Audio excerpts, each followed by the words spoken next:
സമൂഹമാധ്യമമായ ടിക്ടോക്കിലെ വാക്പോരും തർക്കങ്ങളും ഒടുവിൽ പ്രവാസി മലയാളി യുവാവിന്റെ കൊലപാതകത്തിൽ കലാശിച്ചു. കണ്ണൂർ സ്വദേശി ഇസ്മായിൽ പൊന്നാരം ഇബ്രാഹിം കുട്ടിയെ ഷാർജയിൽ കുത്തേറ്റ് മരിക്കുകയായിരുന്നു. ഏറെ നാളായി ഷാർജയിൽ ജോലി ചെയ്തു വരികയായിരുന്നു ഇസ്മായിൽ.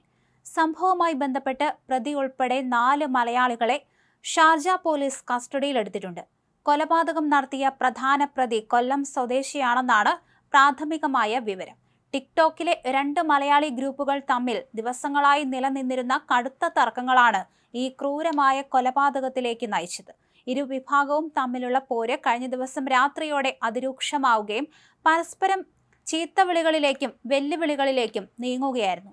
കൊലപാതകം നടക്കുന്നതിന് തൊട്ടു മുൻപ് ഇരു ഗ്രൂപ്പുകളും തമ്മിൽ നടത്തിയ ലൈവ് കൊലവിളിയുടെയും വെല്ലുവിളിയുടെയും ദൃശ്യങ്ങൾ ഇപ്പോൾ സമൂഹ മാധ്യമങ്ങളിൽ പുറത്തു വന്നിട്ടുണ്ട്.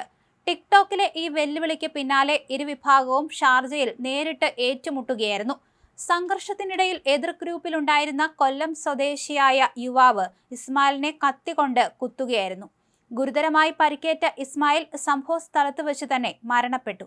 സംഭവം നടന്ന ഉടൻ തന്നെ സ്ഥലത്തെത്തിയ ഷാർജ പോലീസ് വിപുലമായ അന്വേഷണം ആരംഭിക്കുകയും കൊലപാതകത്തിൽ നേരിട്ട് പങ്കുള്ള പ്രതിയടക്കം 4 പേരെ ഉടനടി കസ്റ്റഡിയിലെടുക്കുകയും ചെയ്തു. പ്രതികൾ എല്ലാവരും മലയാളികളാണെന്ന് പോലീസ് സ്ഥിരീകരിച്ചിട്ടുണ്ട്.